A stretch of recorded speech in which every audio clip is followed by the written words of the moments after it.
Olha só, cada prédio que a gente vê, cada estrutura que desenha o horizonte das nossas cidades é, no fundo, o resultado de uma conversa. Uma conversa fascinante entre duas linguagens muito poderosas e bem diferentes que juntas acabam moldando o mundo ao nosso redor. Então vamos pensar, o que realmente é preciso para erguer uma metrópole? Será que é só uma questão de empilhar aço, vidro, concreto? A resposta, na verdade, está escondida não só nos materiais, mas em dois conjuntos de regras que parecem vir de mundos totalmente diferentes. A verdade é que para construir é preciso ser fluente em duas línguas. E não é exagero. Construção não é só sobre o que é físico, palpável. É um exercício constante de tradução entre a linguagem da física, que é implacável, e a linguagem da lei, que é cheia de regras. Certo. Então vamos começar pela base de tudo, né? A primeira linguagem, bom, essa não foi escrita por nenhuma prefeitura ou governo. Ela foi escrita pelas leis do universo. É o Código da Matéria.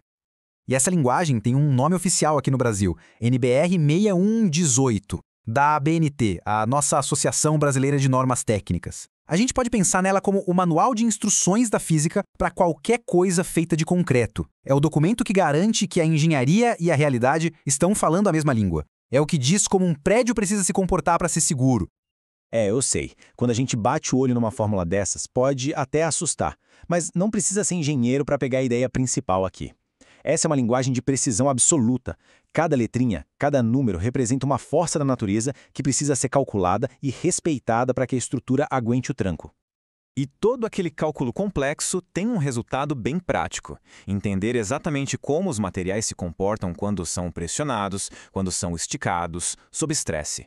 Aquelas fórmulas não são abstratas. Elas prevêem como o concreto e o aço vão reagir ao peso do próprio prédio, à força do vento, às vibrações do dia a dia. É a física pura, garantindo que tudo fique no lugar. No fim das contas, por trás de toda essa ciência, de toda essa matemática, o objetivo da NBR 6118 é incrivelmente direto e, vamos combinar, fundamental. Garantir que as estruturas sejam seguras, que elas durem e, simplesmente, que não caiam. Beleza? Então, a gente já entendeu a língua da matéria, da física. Agora vamos para a segunda língua. É aqui que a gente começa a ver como tudo se conecta de um jeito bem interessante. Vamos conhecer o Código da Cidade. Esse aí é o famoso COI, o Código de Obras de Edificações de São Paulo. Se a NBR é sobre como um prédio se sustenta fisicamente, o COI é sobre onde e de que jeito ele pode existir dentro da cidade. É basicamente o livro de regras do município.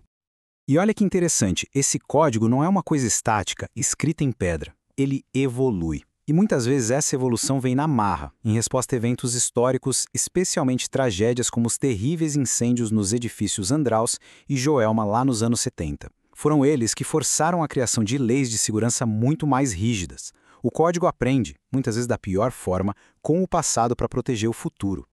Calma, mas na prática, como é que um projeto no papel vira um prédio de verdade, legalizado? O COI desenha um caminho bem claro, em 3 grandes passos.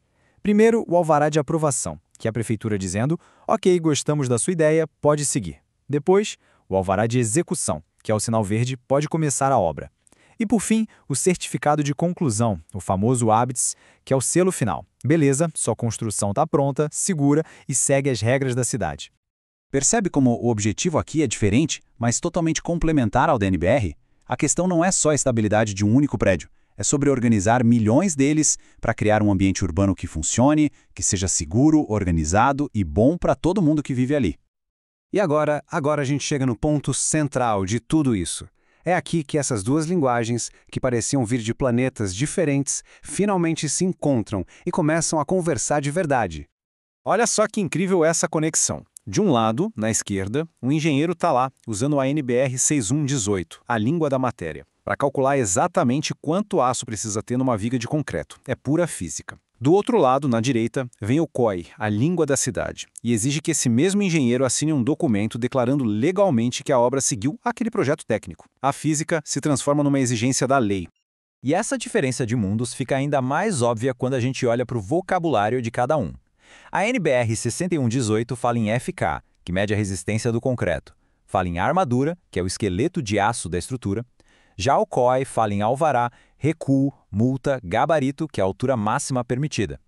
Um fala de materiais e forças, o outro de permissões e limites urbanos. São dois mundos que precisam se entender perfeitamente. Para ficar ainda mais claro, vamos ver uns exemplos bem práticos dessa tradução.